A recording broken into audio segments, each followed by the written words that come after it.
In the beginning, there was nothing. A vast, formless emptiness the Greeks called chaos. Imagine, if you will, a boundless abyss, a swirling vortex of potential, where nothing was defined and everything was possible. From this primordial soup, from this nothingness, sprang forth the building blocks of creation. First came Gaia, the earth, solid and nurturing. She emerged from the darkness, a swirling mass of life-giving potential. Next came Tartarus, the deep and shadowy underworld, a place of mystery and dread. And then came Eros, the irresistible force of love and desire, the spark that ignites creation. From these primal deities, the world began to take shape.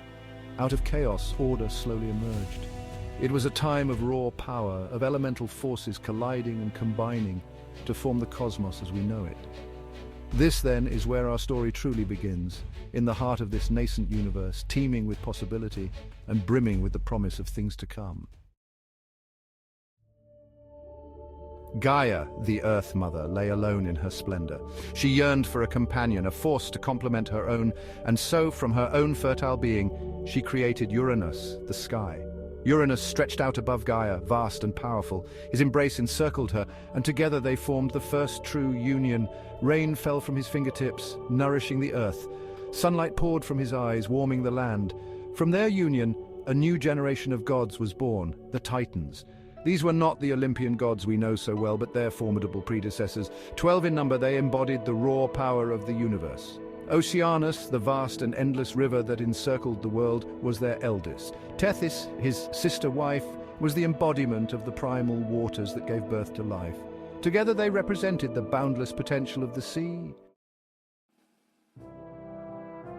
The Titans were a diverse and powerful brood. There was Hyperion, the Titan of light, and his sister Theia, the goddess of shining brilliance. From their union came Helios, the sun, Selene, the moon, and Eos, the dawn. Creus, the Titan of constellations, and his sister Mnemosyne, the goddess of memory, brought forth the 9 muses, patrons of the arts and sciences. These were just a few of the mighty Titans who ruled the cosmos during this early age. The world, however, was not yet fully formed. It was a place of wild beauty and untamed power, ruled by instinct and primal urges. The Titans, for all their might, were ruled by their passions, and their reign was marked by both creation and destruction. Yet from this chaotic time, a new era was about to dawn, one that would forever change the course of cosmic history. The seeds of rebellion were sown, and a prophecy whispered on the wind, foretelling the downfall of the old order and the rise of a new generation of gods.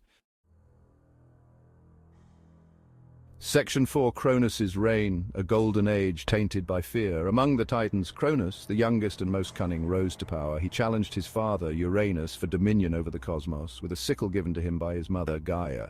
Cronus castrated Uranus, casting his severed genitals into the sea. Thus began the reign of Cronus, a time remembered as the Golden Age. Peace and prosperity reigned, and the earth overflowed with bounty. But Cronus, haunted by a prophecy that foretold his own downfall at the hands of his children, ruled with an iron fist. He had imprisoned his own siblings, the monstrous Hecatonchires and the Cyclops, deep within Tartarus, fearing their strength.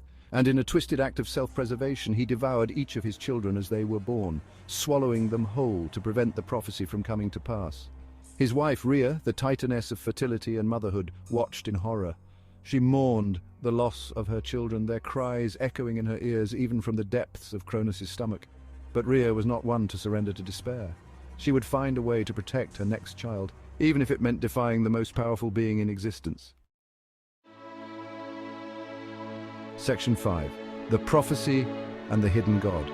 The prophecy that haunted Cronus was specific. One of his children would rise up to overthrow him and claim dominion over the cosmos. This prophecy, whispered by the fates themselves, filled Cronus with a dread he could not shake off.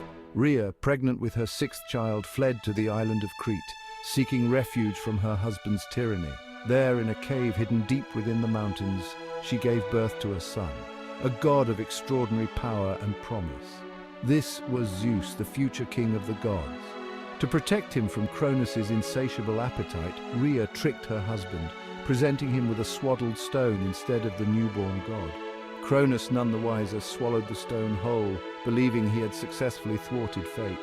As Zeus grew in strength and wisdom, nurtured by the nymphs of Crete and raised on the milk of the divine goat, Amalthea, his destiny became clear. His time was coming, and when it arrived, the cosmos would tremble before him. The prophecy would be fulfilled, and a new era of gods would begin.